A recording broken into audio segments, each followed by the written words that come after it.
Bienvenidos a un nuevo episodio de Derecho y Genocidio. Hoy, en el segundo episodio, vamos a hablar del ascenso y auge del nazismo, desde 1933 y hasta 1939. En 1933, enero del 33, Hitler es elegido canciller de Alemania. Un año más tarde se va a producir tal vez uno de los episodios más significativos dentro de la construcción del poder político alemán del nazismo, que es la Noche de los Cuchillos Largos. Esto fue una purga interna del nazismo que permitió consolidar la figura de las personas que se encontraban cercanas a Hitler y principalmente su rol protagónico al interior del partido. Avanzado el tiempo y una vez que ya estaba allanada la curva política para poder desarrollar lo que es la construcción del fascismo, en 1935, septiembre para ser más precisos, se van a promulgar las leyes de Nuremberg, famosas leyes de Nuremberg, que van a ser la consagración jurídica por primera vez en la historia de un estereotipo. Vamos a consagrar legalmente la existencia de un estereotipo. Esto va a ser lo que va a marcar la política de exterminio a futuro en el nazismo, ¿sí? Pero eso lo vamos a ver luego. Algunos años más tarde va a suceder la anexión de Austria, en el año 38, y lo más importante es lo que autores como Raúl Hilberg llaman el proceso de arianización. Este proceso de arianización es un proceso que tiene como característica la germanización de todo el entramado social, político, cultural, mediante la expulsión de aquellos que habían sido definidos dentro de las leyes de Nuremberg como no personas del Reich, no ciudadanos, ¿sí? Así lo establecía el artículo primero de las leyes de Nuremberg. Ahora bien, teóricamente nosotros tenemos que hablar para entender este funcionamiento del positivismo criminológico. ¿Qué fue el positivismo criminológico? Fue una ideología surgida hace más de 300 años y que hoy muchas veces la vemos camuflada dentro de las neurociencias como un elemento donde teóricos conjugan dos saberes teóricos o dos saberes científicos. Por un lado, las ciencias biológicas y por otro lado, las ciencias antropológicas.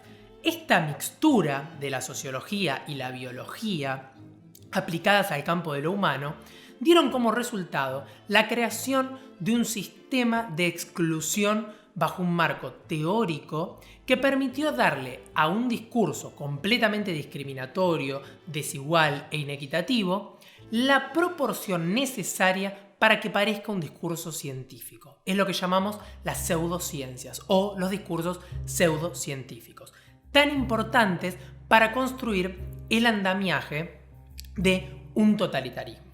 Por otro lado, el nazismo se va a encargar del desarrollo de lo que Foucault va a llamar el control social.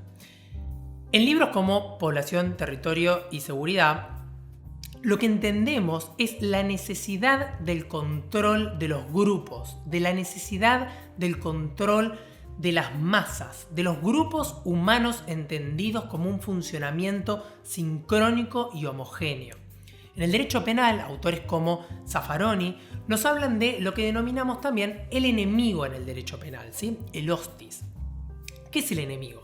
Es lo que también vulgarmente llamamos un chivo expiatorio. Es esta figura de una persona o de un grupo poblacional, un estereotipo, llámese los judíos, en el caso del nazismo, los gitanos, la población romá, los afrodescendientes, los homosexuales, etc., cada uno con sus matices y sus características propias, que van a permitir conformar lo que denominamos la grieta social.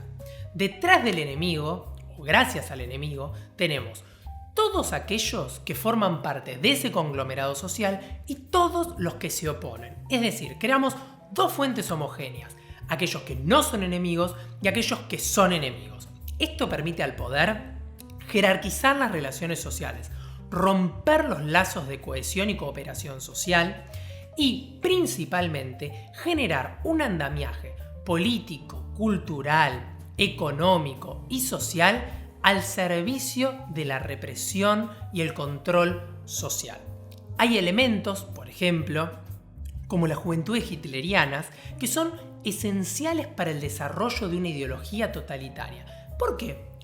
Porque este conglomerado social que permitió que numerosos niños, ¿sí?, jóvenes, adolescentes, se enrolen en un campo ideológico determinado por las autoridades políticas, van a conformar el semillero homogéneo del discurso y de la ideología del totalitarismo y del nacionalsocialismo, ¿sí?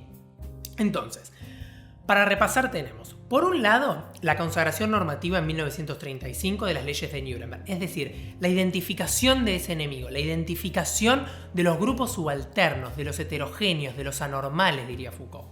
Por otro lado, tenemos además anexiones territoriales que van a permitir no solo el crecimiento poblacional y el crecimiento del territorio del nacionalsocialismo, sino que además va a requerir la firma de un nuevo contrato social. Y este contrato social va a estar construido teóricamente por el positivismo criminológico, por los nuevos pensamientos que nos permiten transformar en una ciencia biológica el análisis antropológico.